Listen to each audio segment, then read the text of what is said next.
rise against nation, and kingdom against kingdom. There shall be famines and pestilences and earthquakes, and this gospel of the kingdom shall be preached in all the world, and then shall the end come.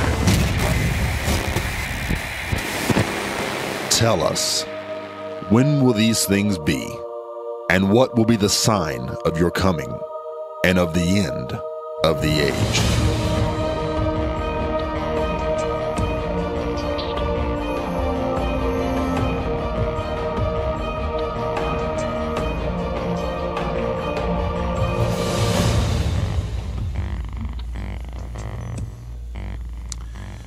Well, good afternoon, everybody. I'm Dave Robbins with End Time Ministries, and I thank you for joining me on Thursday's edition of End of the Age.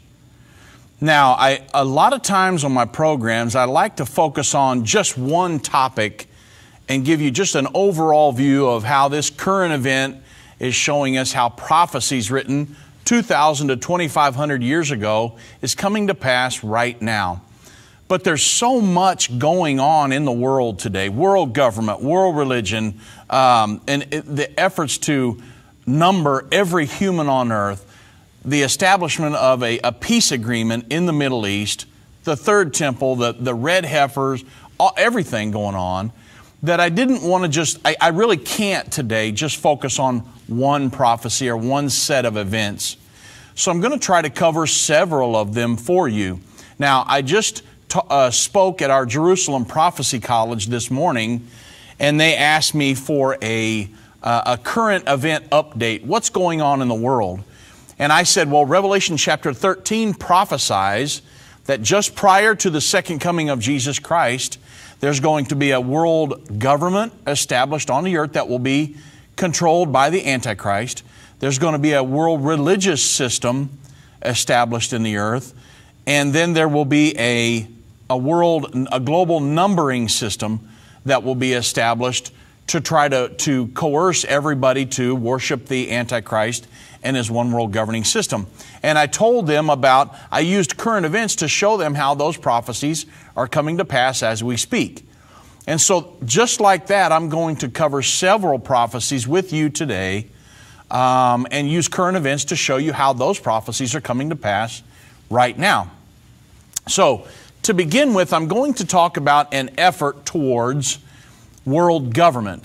And before I'm done with this, I'm going to start off with kind of local government control, the increase in local government control, and then we'll end up seeing how it will transfer into global control before it's over with. And this is just one of the efforts, one of the many efforts that they're trying to establish a world government in the earth today, and it's the same world government prophesied about in Revelation chapter 13.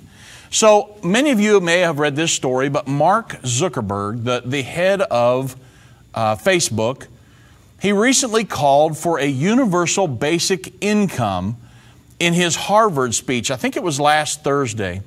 And so the Facebook CEO, Mark Zuckerberg, he's become the latest major tech figure to call for a universal basic income as a solution for inequality. Now, you know that the Sustainable Development Goals that were signed onto by every nation on earth is the United Nations effort to control every aspect of your life and my life. Everybody listening to me, the United Nations has an effort put out, the Sustainable Development Goals or the 2030 Agenda, to control every aspect, consumption, production in your life. Well, one of those ways is they say that there's inequality in the earth because you understand the United Nations is a socialistic entity. And one of the major platforms of socialism is that is wealth redistribution, trying to bring the rich down and to redistribute the wealth so that there's not so many rich, not so much poor, there's not such a big gap. It's inequality. Well, Mark Zuckerberg has said we need a universal basic income as a solution for inequality, joining a growing chorus from Silicon Valley. He states that every nation expands its definition of equality. And now it's time for our generation to define a new social contract. He said this during his speech Thursday at Harvard. He went on to state that we should have a society that measures progress not by economic metrics like a GDP, but how many of us have a role that we find meaningful. This is how we should, according to him, we should define society. He stated we should explore ideas like a universal basic income. Now here sits Mark Zuckerberg. I think he's worth like a little over $60 billion. And why would he be concerned about a universal basic income? It's not going to affect him. And so consequently, what's he talking about? Where's this coming from? Did he just come up with this out of thin air? No, there's an agenda behind this, and you're going to see this as I go through this. He states we need to explore ideas like a universal basic income to give everyone a cushion to try new things. He said the idea of a universal basic income, which the government unconditionally pays all citizens a small amount of money to cover their basic needs, it's really recently gained traction within the tech community as a phenomena like automation and the startup culture emerge. Now, some of you are sitting back going, man, a universal basic income, the government sends me a check to cover my basic needs every month. That sounds pretty nice, doesn't it? I mean, who wouldn't want to get a check from the government for $1,500 a month to cover my basic needs? Sounds pretty good, doesn't it? I mean, who would balk at that?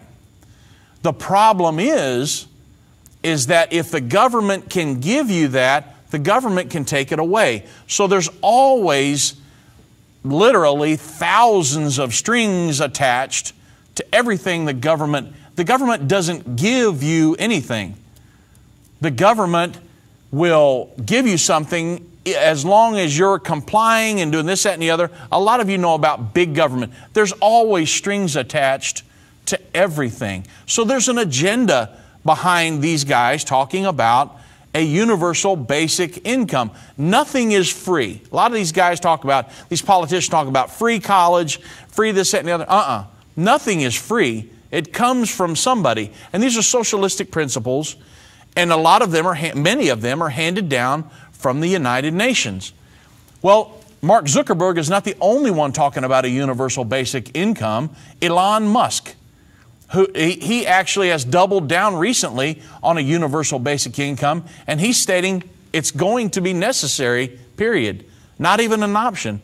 In an interview with CNBC clear back in November, and this has been talked about for years now, clear back in November, but it's really coming into light now because people are seeing, hey, we could actually do this. The Tesla CEO, Elon Musk, joined a growing list of tech executives who support a universal basic income. Now, Elon Musk is a one-worlder. You say, well, how do you know that? Because when Donald Trump pulled us out of the Paris Climate Agreement, Elon Musk said, well, I can't be on his advisory council anymore, and he bailed on him. Why? Because he's for a one-world government. He's for globalization. And so Elon Musk, he's a one-worlder. And he says he's one of the growing list of tech executives who support this universal basic income as a possible solution to the widespread unemployment that he's saying automation will likely cause, or artificial intelligence, the robots and different things. He's saying because robots are going to take on so many jobs that physical humans, they're going to lose a lot of jobs. So we're going to need to subsidize that somehow to help these people out. His solution is a universal basic income. So he states that the UBI, or the universal basic income, is a system in which all citizens receive a standard amount of money each month to cover their basic expenses like food, rent, and clothes. On Monday, Musk doubled down on his initial support for this concept. He said, I think we'll end up doing a universal basic income. And he told this to a crowd. This was, I think, a couple months ago at the World Government Summit in Dubai. And he said it's going to be necessary, not even really an option. It's going to be necessary because people are going to be losing their jobs to robots, in essence. So that he stated the downside of that projection is that, the article stated the downside of that projection is that millions of people would wind up without a job, a possibility that Musk discussed at the summit. He stated there's going to be fewer jobs because that a robot can't do better. And he said, now I want to be clear. These are not things that I wish will happen. These are things that I think probably will happen. And executives who have endorsed the universal basic income, a group that includes the Y Combinator president Sam Altman, and like I just said, the Facebook founder and CEO Mark Zuckerberg, and then the co-founder of Facebook, Chris Hughes. They also say that automation would dramatically increase a society's wealth. But with automation, there will come abundance, Musk said. And it said almost everything will get very cheap. Now he is speculating at this point. And he says that money theoretically could be redistributed. So we're talking about wealth redistribution to give people financial security even if they didn't work. So that money has to come from somewhere. You understand that nothing's free. It's going to be taken from somebody and given to somebody else. That's the only way you can distribute things. There's going to be money somewhere. It's going to be taken and given to somebody else. Now, the universal basic income advocates, the people supporting that, often point to reduced costs as a reason the system could be cheaper to implement than most might assume. Now, you say, well, what's the problem with all that? I mean, again, I know there's got to be people listening to me that would say, I could use an extra maybe $1,500 or $2,000 a month from the government. Well, who wouldn't like an extra $1,500, $2,000 a month? But the problem is it does not come free. Ricochet reported that, but here's the thing. Within a couple of decades, our economy is going to consist of robotic factories producing goods that are loaded by robots onto self-driving trucks to be delivered to automated warehouses where it's distributed by other robots. And also artificial intelligence will likely make increasing numbers of white-collar jobs, accountants, financial assistants, analysts, logisticians, engineers, software developers. It's going to make those jobs obsolete. They're going to be done by artificial intelligence. So with worker displacement on that scale, it's inevitable that governments are going to implement some form of a universal basic income, along with the onerous taxes on those that are still working in order to finance it. Remember, I said that nothing's free. Somebody's going to have to pay for this. So they're going to tax people that are still working to pay for those who are going to be sitting at home. Now, worse yet, the universal basic income could easily become the ultimate in social control. And this is what I'm getting at. This is my point for talking about this. It's greater government control, bigger government and more control. Because if I'm giving you a check every month, let's think about it.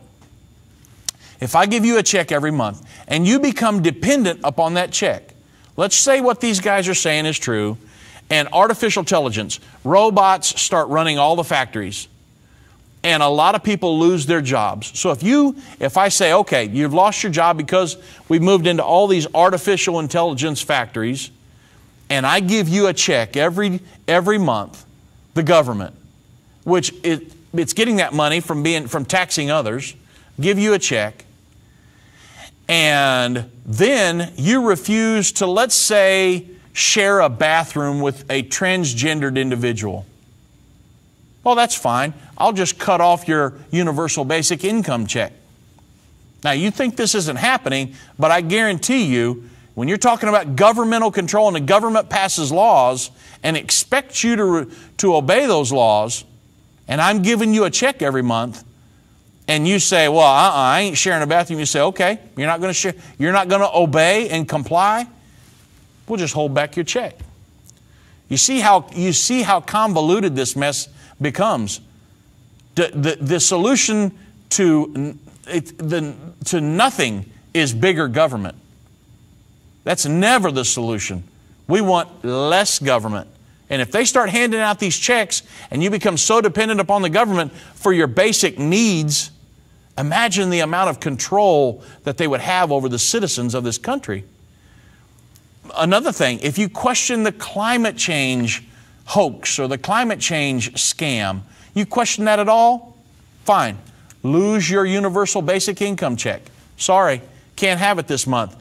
Oh, you do comply now? Well, then next month you'll get your check. You see the control? Commit a microaggression. Report for your re-education now. Let's say they want to get into that mess. You don't want to report? You lose your UBI check. And, oh, hey, you're putting on a little extra weight? Well, report for your new diet and exercise program that's been legalized by the government. Oh, you don't want to show up for that? Fine. Lose your universal basic income check. Sorry. Oh, you do want to show up next month? That's fine. We'll start your checks back coming monthly as long as you comply. Now, you say, oh, that would never happen. No, don't say that. Because I promise you, there's strings attached to everything when it comes from the government. They don't give you that stuff for free. Number one, they're taxing somebody else to get that money. And then there are strings attached when they give it to you. As long as you comply, keep getting your check.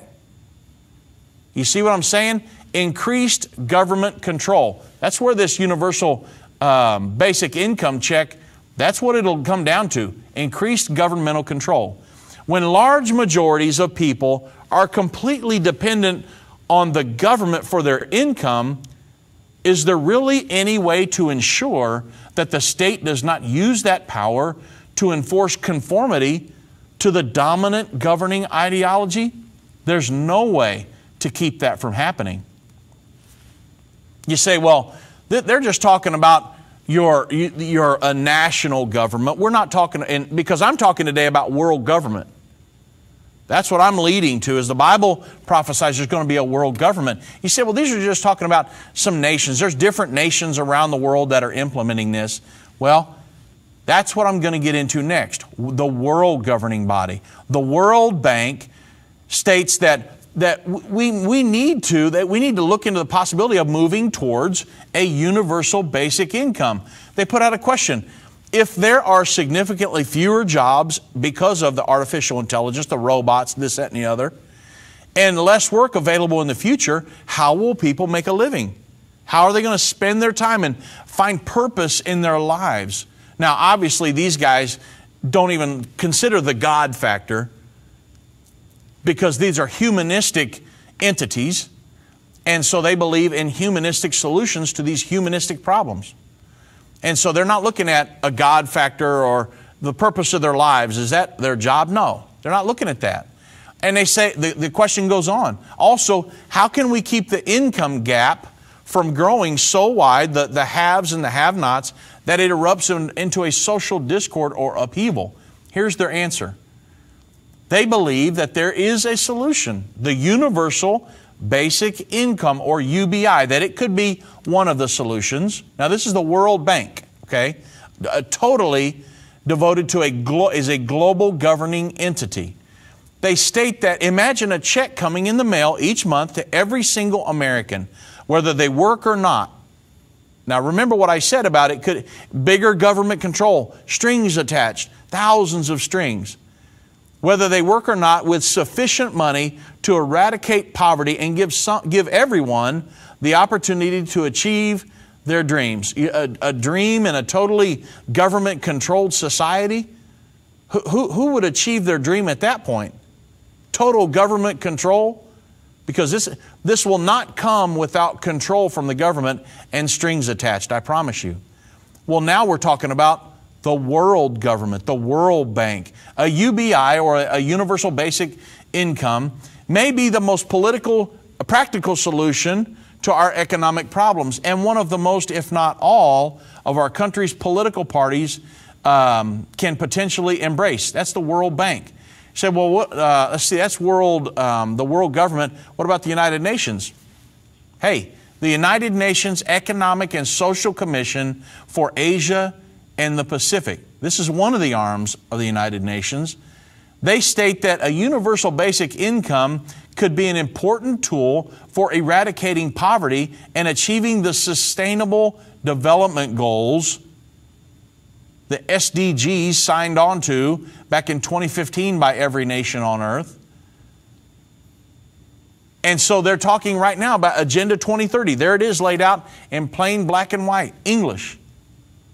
Agenda 2030, the universal basic income, because one of the Sustainable Development Goals is to curb inequality in the planet. So they said, hey, we could just give them. Now, where does the United Nations get money? Well, what they would want to do is oversee a program globally where the nation states would give and redistribute the wealth amongst their people. That's where all of this is headed, I promise you. And so at this point, you've got the United Nations calling for it. Furthermore, the United Nations Research Institute for Social Development, they put out a question: is a universal or unconditional basic income an effective way for states to meet the social protection commitments outlined in the 2030 Agenda for the Sustainable Development? Here's another arm of the United Nations speculating on a universal basic income. The answer to that was, they stated, the human rights-based approach, now inherent in a universal scheme. Now this is not national at this point. They're saying a universal scheme, and the resulting empowerment held up as benefits for developing countries are equally important to developing countries, particularly with the recently adopted Agenda 2030, which reinforces global human rights commitments and applies to all countries, rich and poor. So I want you to consider this, because now we're talking about not just national governments, but a world government. The United Nations, World Bank, International Monetary Fund, International Criminal Court, all of them are world governing entities. So consider this. President Obama obligated the United States citizens to work towards the full implementation of the Transforming Our World, the 2030 Agenda for Sustainable Development, back in September of 2015. The 17 Sustainable Development Goals that make up the United Nations 2030 Agenda are simply a way to redistribute the wealth of the world and control the consumption and production of every person on the planet. In doing so, the United States is fulfilling the will of the United Nations Global Governing Agenda. Clear back in January of 2016, the UN Security Secretary General Ban Ki-moon at that time was the Secretary General. He stated that at the Abu Dhabi Action Day, he stated that the Paris Agreement, which thankfully Trump just pulled us out of, was adopted just after the 2030 Sustainable Development Agenda. And these are twin plans for transformative progress. Sustainable Development Goals are the vision, climate change is the commitment, and the vision and commitment should go hand in hand as they are part of our grand design. They should complement each other. If we don't implement climate change agreement, all these 17 goals will not be fully implemented. Now, the United Nations has also floated the idea of a universal basic income in several of its arms to help implement this Agenda 2030, or these 17 Sustainable Development Goals. And if they were fully implemented by a world governing system and this universal basic income, it would give the global governing system, you remember I said that there's always strings attached. On a national level, think about that, how much they could control you. Well, then think about on a world global scale. This governing system would be more control of every individual on the planet, because that's their goal. Transforming our world, the Agenda 2030, the Sustainable Development Goals, is the United Nations global governing effort to govern every aspect of every person on the earth. That's the goal. And so they've talked about in many ways through the United Nations in helping implement the Sustainable Development Goals to give everybody their own universal basic income. They've talked about this already. Imagine the control that they would have over you and me if we were to receive a check from our government that was administered by the United Nations. Imagine the control that would come down from them. Oh, you're using too much electricity? Well, we'll just hold back your check this month and we'll see how much you use. And if you continue to use too much, it's going to be a while before you get your check started again. Oh, you're consuming how much groceries this month? Wow, you and your family of 3 must be overeating. Now we're going to hold back your check. You're eating too much. You see how, sure, I'm speculating, but you see the amount of control that they would have. If they get you totally dependent upon that check, then they can control whether you buy or sell. They've got complete, utter control over you if they're providing for your basic needs. This is something that we absolutely do not want here in America and other nations around the world. Nobody wants that. Once they control your access to basic needs, they absolutely control every aspect of your life. And now it's getting up to where those in the world government sphere, the United Nations, World Bank, they're speculating that a universal basic income could be a way to curb inequality and to maybe implement some of these sustainable development goals. And what we're seeing is the world government prophesied in the Bible 2,000 years ago being implemented in our world as we speak. We truly are in the end time.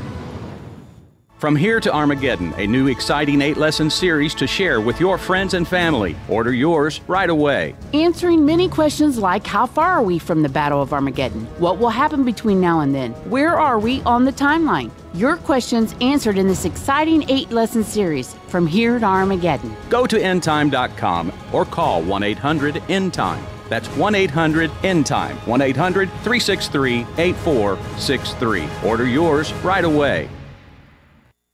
Today I have some exciting news to share with you. You can now become a magazine subscriber for life. You will receive first-class benefits that will include a lifetime membership to End Time Magazine, as well as an unlimited access to the digital version of the magazine. You will also receive 20% off of all future orders at endtime.com, well, at least till the rapture happens.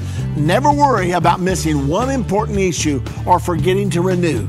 You can rest assured when something happens in the news pertaining to Bible prophecy, you will be informed with the most recent cutting-edge material available. End Time Magazine has been the forefront of End Time Ministries since the beginning, and we would love to join with you in this first ever opportunity of becoming a magazine subscriber for life. Join today by calling 1-800-END-TIME. That's 1-800-363-8463, or go to endtime.com. If your station only carries the first 30 minutes of End of the Age, go to endtime.com and click the watch button to continue today's broadcast. You can also finish up later by clicking the archives button.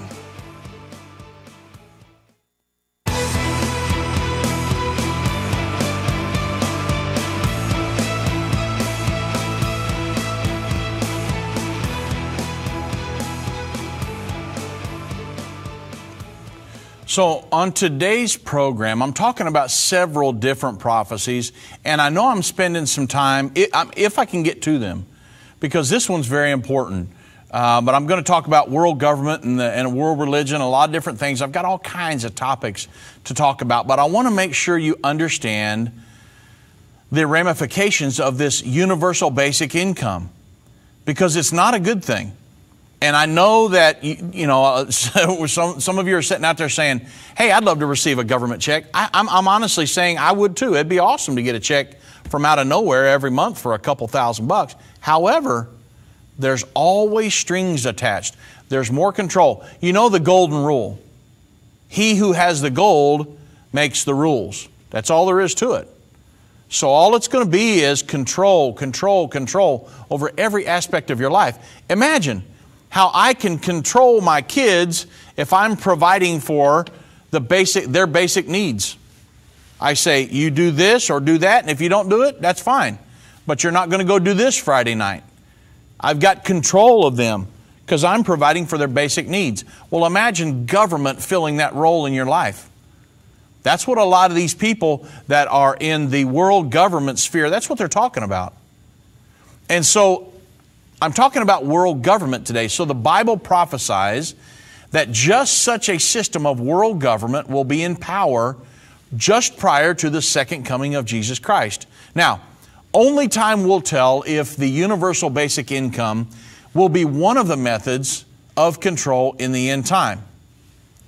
But the basic income is a dangerous idea that gives the state power to control every penny that a citizen spends. So I want to make sure that I drive this point home, because the universal basic income is something that could actually become a reality. Now listen at this. In an age of increasing lifestyle regulation, a basic income would open the door for a state to dictate every aspect of consumption. So from Canada to Switzerland, you say, this is a far-off idea, this will never happen. Just hold on a second. From Canada to Switzerland, the idea of a universal basic income is gaining popularity. The Swiss were due to vote on this idea last month. And in the UK, the Green Party has actually flirted with the idea of, and Shadow Chancellor John McDowell has expressed an interest in a universal basic income. To some, it sounds great, I know. But the basic income changes the relationship between people and government in frightening ways. The benefits of a basic income, they really appear straightforward. It allows us to really fell our bloated welfare state in an instant. And rather than the tangle of different means, tested benefits, and entitlements available today, everyone would be paid a basic income by the state, which I shudder at because I know the control that they would have if that happened. And it should cover, or basically almost cover, the basic cost of living. Work, think about going to work every day. Work, therefore, would become an activity pursued to increase personal income. And yet the universal basic income actually expands the remit of the state. Replacing the welfare system will perhaps reduce the vast armies of bureaucrats recruited to administer the benefit system. But while the state in bald terms of its size and cost may shrink, the whole of the state will expand, and this is where it gets very sticky and troubling. With the universal basic income, every citizen will rely, or at least in part, on his or her income being handed over by the state. Rather than their existing pockets of a state dependency, all of us would become, albeit to different degrees obviously, dependent upon the government to meet our needs. The state would now have a role in the topping up of everyone's pay packet. Instead of the state playing a role within society and the economy where private action is inadequate for really schooling and health care, for example, and as a safety net of last resort, as the welfare state was originally conceived, the state would become a manager and provider for all. So you can only dream of the amount of control that they would have. It would become a constant fixture on the financial lives of every one of us, a sort of a lifetime employer, if you will. The implications of this would be huge. The control would be unfathomable. At a time where the way we live our lives and our consumption habits have become the constant nagging concern of the state, You eat too much. You use too much electricity. Yeah. From really minimum prices for alcohol to the sugar tax, they're the worrying potential for basic income to be used to enforce a change in people's spending habits and lifestyles. Imagine, if I'm giving you money, I would have control over what you spend it on even. Because if it's all done digitally, which is where we're headed, they would control everything you spend it on. They would be able to track it and then say, well, you get a letter in the mail and say, well, cigarettes aren't really good for you. So if you keep purchasing cigarettes, you're not going to get a check next month. You see what I'm saying?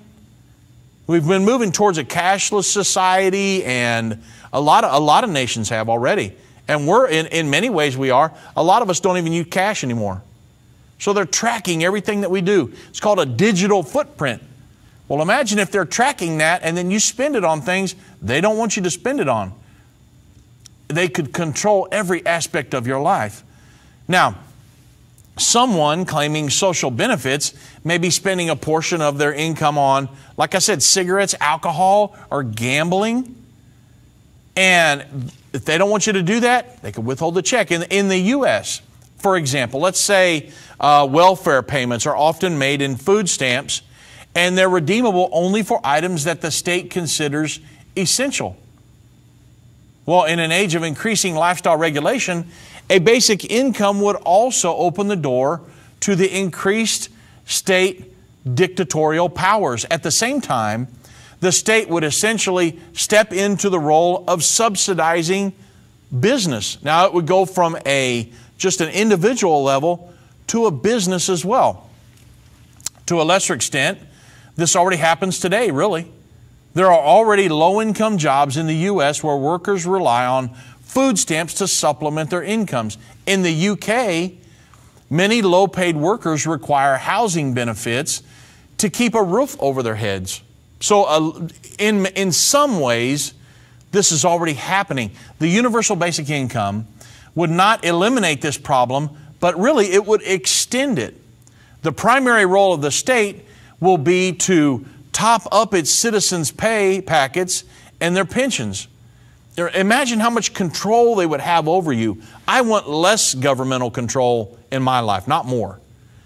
But if you talk about a universal basic income, after what I've already told you, and I'm not done yet, imagine how much control they would have. Many economists observe that when it comes to wages, the floor price, because the Sustainable Development Goals of the United Nations believes that there is a poverty floor, and nobody should be below the floor. They should be here or above.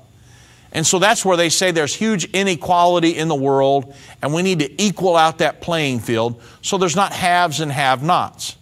It's socialism. They believe in wealth redistribution. So they say that the floor price it's often determined by the cost of the worker's ability to survive from day to day. That is, that they must pay at least the bare minimum in order for the workers to eke out some sort of shelter, acquire at least some sustenance in order for them to return to work the next day. Well, not anymore. With a basic income, the universal basic income, the state would guarantee everyone's basic ability to survive from one day to the next. And so work, however skilled you are, would potentially pay less because the government is subsidizing. You're getting a check from the government. And if workers are able to survive on lower wages, with business would now rely on wage subsidy by the state as well. Then businesses would expand their profit margins thanks to the intervention of the state. So you see now that the businesses would be looking to the state for these subsidies because of their profit margins are going up, but the state is intervening in this, and so they're starting to have control over the businesses as well. Now, my question to you is that what we want, really? Now, Mark Zuckerberg, Elon Musk, those guys could care less, really, because they're multi-billionaires. It's not going to affect them. This may appear utopian to some, but the basic income is going to change the relationship between the citizen and the state really significantly. And honestly, folks, it's not the way that we might hope it would. Less government. No. It's going to be more government. And it's just going to keep heaping on. More control, more control. And that's something we absolutely cannot stand for. And so universal basic income sounds good, but it's a horrible idea. It would lead us into horrible government control. Now, another thing that I want to talk about today is world government from a different aspect. The Independent reports that Angela Merkel attacked Donald Trump's foreign policy stance ahead of the G20 showdown the next couple days, Friday and Saturday. We know that Donald Trump just gave a speech in Warsaw, Poland. And he's going to the G20 tomorrow. And German Chancellor Angela Merkel has condemned Donald Trump's approach to foreign policy. Now, I'm talking about world government now, prophesied in the Bible, criticizing his administration for adapting a winners-losers view of the world rather than focusing on cooperation. Ms. Merkel, who no longer considers the U.S. a friend based on her political party's campaign material, is set to meet with Mr. Trump later this week at a summit in Germany with 20 global leaders. But in the days ahead of the trip to Hamburg, the German Chancellor has set herself up for really potential clashes with President Trump over climate change and free trade. Now, Mr. Trump has been obviously widely criticized for his anti-globalization policies or the move towards a world government. He's anti that. And they're focused on he is focused on cementing his America First doctrine, which I love. Totally support that. Such as his withdrawal of the U.S. from the Paris Climate Change Agreement. Totally against, in the face of world government, process of globalization. But meanwhile, his supporters have praised what they see as his commitment to protecting U.S. jobs. I love that.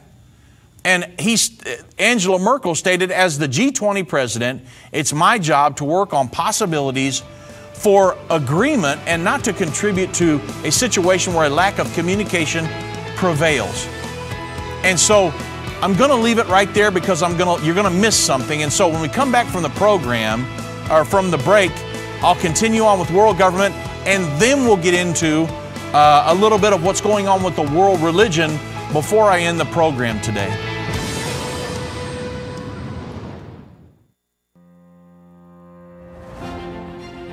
Most people have dreamed of someday walking on the ground where Jesus walked over 2,000 years ago. You don't have to wait any longer. Make this the year for your life-changing experience. This is your official invitation to join Judy and me for our 2017 Fall End Time Prophecy Tour. The trip of a lifetime is a severe understatement. If you could travel to any place on earth, your first choice should definitely be the Holy Land. There is simply no other place like it. Call 1-800-END-TIME. That's 1-800-363-8463 for more information. Ask to speak to Holly or Jana about the tour.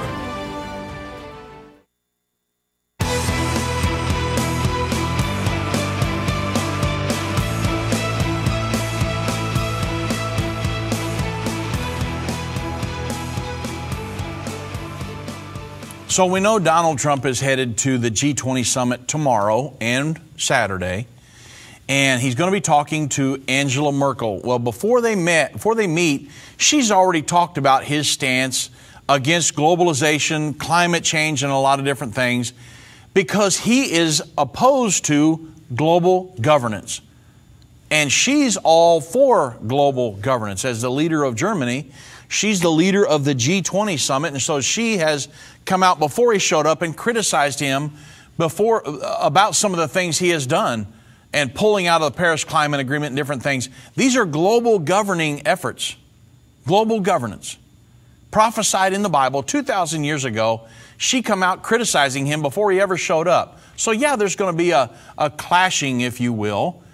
And she also stated that the differences should not be pushed under the table. She stated, while we're looking at the possibilities of cooperation to benefit everyone, globalization, or the process of doing away with the nation state and moving into a one world global state which answers to a world government, she says this is seen by the American administration more as a process that is not about a win-win situation, but about winners and losers. I totally agree with that. I agree with Donald Trump's stance. We don't want to be a part of a world government. She added that comments from one of Mr. Trump's security advisors about how the world is an arena and not a global community, which is what they're trying to establish, it contradicted her views. I totally agree with Trump on that. She says that Germany wants everyone to benefit from economic progress rather than only a few. Europe must pool its energy, adding that ideas of an economic government for the Eurozone and of a European finance minister put forward by French President Emmanuel Macron were two important thoughts. She previously said that the U.S. could no longer be relied upon. Now imagine the world structure that we have, and for somebody to say the U.S. can't be relied upon, what's she talking about? It's our efforts to pull out of the world governing structure and stand against the process of globalization. They absolutely cannot stand that because they are liberal internationalists, or people that believe in a world government. The world government prophesied in Scripture. And they stated that we could no longer be relied upon after Mr. Trump's withdrawal of the United States from the Paris Accord, and has predicted that it would be very difficult talks about climate change and trade at the G20 summit. Do you think Mr. Trump is scared of that? I don't know whether he's ever backed down from anybody to this point, because what he did was right. We shouldn't be moving towards a world government. We should be pulling the United States out of that. Critics of Mr. Trump's decision on the climate agreement have said that the U.S. is forsaking its role as a global leader on one of the most important issues affecting the planet. And like we've said before, folks, that's a hoax. That's a total hoax propagated by the United Nations. It's a scare tactic used by them to implement the Sustainable Development Goals. She went on to state that whoever believes that the problems of this world can be solved by isolationism and protectionism, which is what which is what Donald Trump is doing he's not isolating us, but he wants to protect us by building a wall. They cannot stand that. They say that he's making a tremendous error. I say that he's doing something very good. You don't have a nation unless you can protect its borders. Mrs. Merkel stated all of this last week before he showed up for the G20 summit. Meanwhile, tens of thousands of protesters, you can see it all over the news, go to the Drudge today, are anticipated to march in Hamburg. They're doing it right now. They said there could be as many as 100,000 showing up against the process of globalization. And so many things are happening. They're talking right now about global governance, and what they're doing is they're trying to ostracize people, i.e. Donald Trump in the United States. They're saying they can't be relied upon anymore because he doesn't want to play ball and go along with their world government they're trying to establish. You see what's going on in the world today? These are two big things: the universal basic income and what's going on tomorrow, the G20 summit, tomorrow and Saturday. And these are both huge efforts towards world government prophesied in the Bible 2,000 years ago in Revelation chapter 13. Now, also in Revelation chapter 13, it prophesies of a world religion that will be established and on the earth, supporting and leaning its influence towards the world government that's trying to be established in the earth today.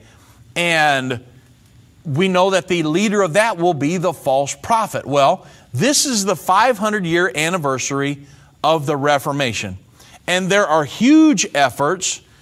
This all started back in 1962 at Vatican Council II, when a plea went out to all the religions of the world, or interfaithism, to garner kind of dialogue with them between the Catholic Church and different churches, and really with all the churches, regardless of your religion, church or not. These huge interfaith movements started to try to bring everybody together under the same kind of ideology. We all worship the same being, but we all call him different things, let's say. And then the call also went from Vatican Council II for a call for ecumenism, which is bringing all the Protestant churches back home to the Mother Catholic Church. You can study Vatican II and see what I'm saying is true. So now they see the 500-year anniversary of the Reformation, which is when this started in 1517, when Martin Luther nailed his 95 Theses to the door in Wittenberg, Germany. That was the start of the Reformation. Then the Lutheran Church was established, and then different churches would see a little, they'd get a hold of Bibles, read a little bit, and say, okay, the Lutheran Church does this, but it says this in the Bible, so we're going to go over here. And they started breaking off, and they started the Baptist Church and the Methodist and Nazarene and all the different Protestant churches that we have today. Well, the Catholic Church issued a plea in 1962 for those churches to all come home. Let's start dialoguing with them. All the doctrinal differences that we have, let's kind of lay those aside and let's just come together in unity and love one another. Because they said we're affecting the quote-unquote Church of Jesus Christ because we're not all unified. So that plea went out. Well, they started trying to build bridges over time, and this is the 500-year anniversary of the Reformation. 1517, this is 2017. So there are huge celebrations that are going on. Many of them are in Wittenberg, Germany, which is where Martin Luther nailed his 95 Theses to the door of the church. A lot of the people are going here to sign documents of justification with the Catholic Church to say, hey, the protest is over. The Lutherans signed a document of justification by faith with the Catholic Church in 1999. Since then, they've been saying, hey, the protest is over. And we all teach the same gospel now. Let's all just join back in unity. So this year, there are people that are signing documents of justification by faith. And this week, the WCRC joined the Declaration to overcome the Reformation divisions. So the World Communion of Reformed Churches. Now I know Irvin spoke about this yesterday. I'm going to come at it from a little different angle than he did because I want you to know really what's going on and from a different angle. So the World Communion of Reformed Churches has formally joined an ecumenical statement with Roman Catholics, Lutherans, and Methodists. The Methodists signed on in 2006. And this was aiming to overcome the divisions or the doctrinal differences between the Protestants and the Roman Catholic Church.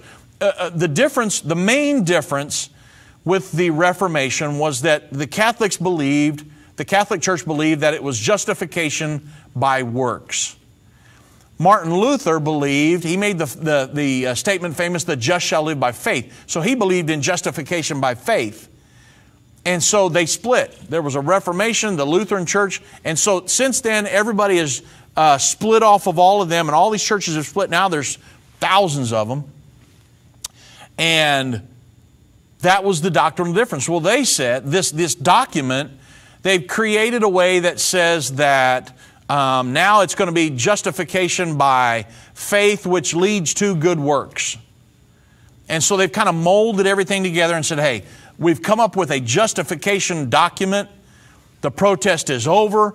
Now we can all just be one big giant church instead of the Catholic Church, the Methodist Church, the Lutheran Church, Protestant, or the Presbyterian, Nazarene, whatever. And so this is the goal, is to bring everybody back together. Well, the Bible says this specifically is what's going to happen just prior to the second coming of Jesus Christ.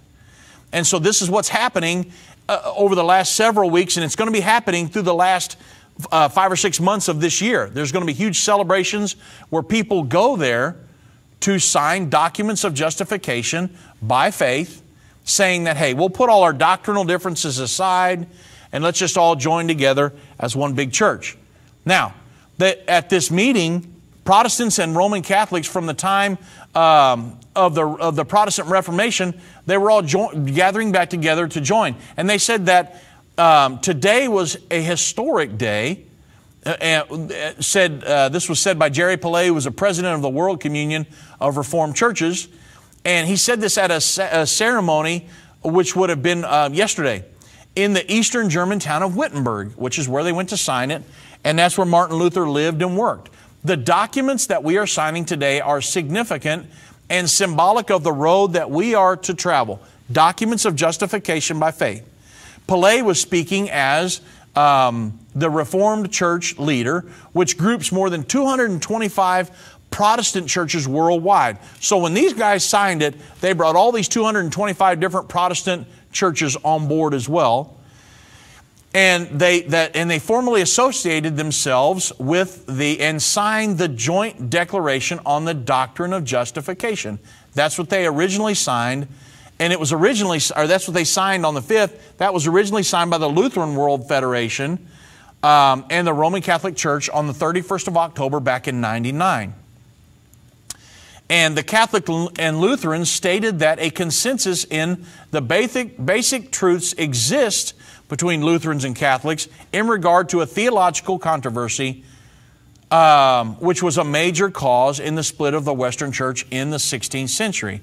Now, what's going to happen over the next several months, and which it's been building up to this point because a lot of evangelical leaders, Orthodox, I mean, all kinds of people have been going to visit the Pope at the Vatican. I mean, you can't, I could sit, I've got a huge list. I could sit here and go through everybody that's went and visited the Pope, or the Pope has went and visited them. And they've been building bridges this whole time, and with actual hopes of all of them, evangelicals, signing documents of justification with the Pope at the Vatican or at Wittenberg, Germany. And you're going to see it. This is something you can watch over the next several months before the end of 2017.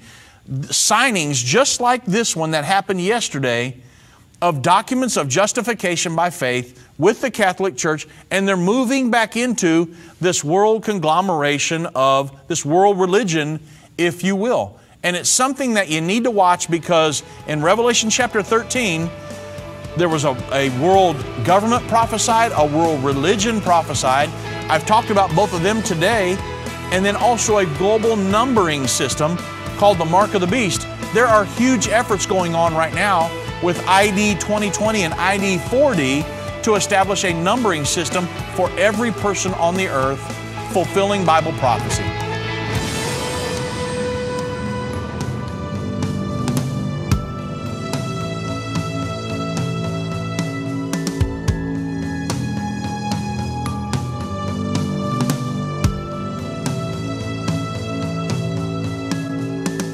End of the Age is a production of End Time Ministries. This broadcast will be available on our website, endtime.com, in the archives section. On our website, you'll also find more information about how current events are fulfilling Bible prophecy. To reach our operators, call 1-800-END-TIME. That's 1-800-363-8463. End Time Ministries is partner supported. We would like to say thank you to our partners who made this broadcast possible. To do what Matthew 24:14 said, to reach the world with the gospel of the kingdom.